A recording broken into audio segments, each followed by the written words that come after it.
কখনো মিষ্টি কুমড়ার বেগুনি, কখনো আবার কাঁঠালের বার্গার। কাঁঠালের কাবাব হয়, কাঁঠালের বার্গার হয়। নিত্য পণ্যের দাম বাড়িয়ে অযথা ভ্যাট চাপিয়ে জাতির উদ্দেশ্যে এসব উদ্ভট রেসিপি দিতেন সাবেক প্রধানমন্ত্রী শেখ হাসিনা। শুধু তাই নয়, পেঁয়াজ ছাড়া রান্না, এমনকি ডিপ ফ্রিজে ডিম সেদ্ধ করে সংরক্ষণেরও পরামর্শ দিতেন তিনি। পেঁয়াজ ছাড়াও কিন্তু রান্না হয়। ডিম বেশি পাবেন, সিদ্ধ করে ফ্রিজে রেখে দেবেন, বহুদিন থাকবে। তবে রাজনৈতিক পালা বদলে শেখ হাসিনা দেশান্তরী হলেও নিত্যপণ্যের দাম বাড়লে আলোচনায় উঠে আসে তার এসব রেসিপি।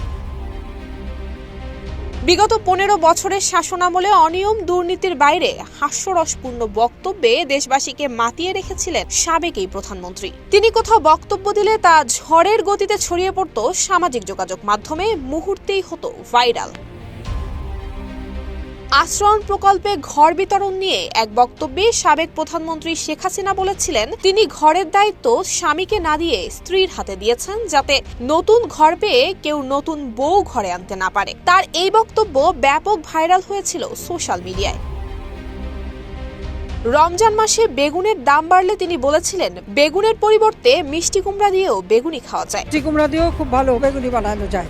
এ নিয়ে সমালোচনার ঝড় উঠেছিল নেট দুনিয়ায়। এরপর মাংসের দাম বাড়লে বলেছিলেন, মাংসের পরিবর্তে কাঁঠাল দিয়ে স্বামী কাবাব এবং বার্গার খাওয়া যায়।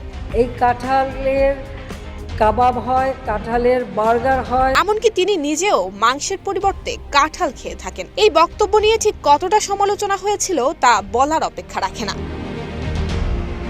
এর আগে ডিমের দাম বাড়লে শেখ হাসিনা বলেছিলেন, ডিম সেদ্ধ করে তা ডিপ ফ্রিজে রেখে দিনের পর দিন সংরক্ষণ করা যায়। আর ডিমের দাম বেড়ে গেলে ডিম না কিনে এভাবেই ডিম খাওয়ার পরামর্শ দিতেন তিনি। কিছুদিন পরপরই নানান ইস্যুতে সাবেক প্রধানমন্ত্রী শেখ হাসিনার বিভিন্ন বক্তব্য থাকতো ট্রেন্ডিংয়ে। ঠিক এমনভাবেই একটি বক্তব্য কাল হয়ে দাঁড়ালো শেখ হাসিনার জন্য। কোটা আন্দোলন ইস্যুতে এক সাংবাদিকের প্রশ্নের জবাবে তিনি বলে ফেললেন, মুক্তিযোদ্ধার সন্তানরা কোটা পাবে না তো রাজাকারের বাচ্চারা পাবে। মুক্তিযোদ্ধার সন্তান নাতিপুতিরা কেউ মেধাবী না, যত রাজাকারের বাচ্চারা নাতিপুতি হলো মেধাবী, তাই না? রাজাকারের বাচ্চা শব্দটি তুফানের গতিতে ভাইরাল হলো সোশ্যাল মিডিয়ায়। রাজপথে স্লোগান উঠল, তুমি কে আমি কে, রাজাকার রাজাকার। কে বলেছে স্বৈরাচার স্বৈরাচার। শান্তিপূর্ণ কোটা আন্দোলন রূপ নিল গণ অভ্যুত্থানে। পতন হলো 15 বছর ক্ষমতা আঁকড়ে থাকা শেখ হাসিনার।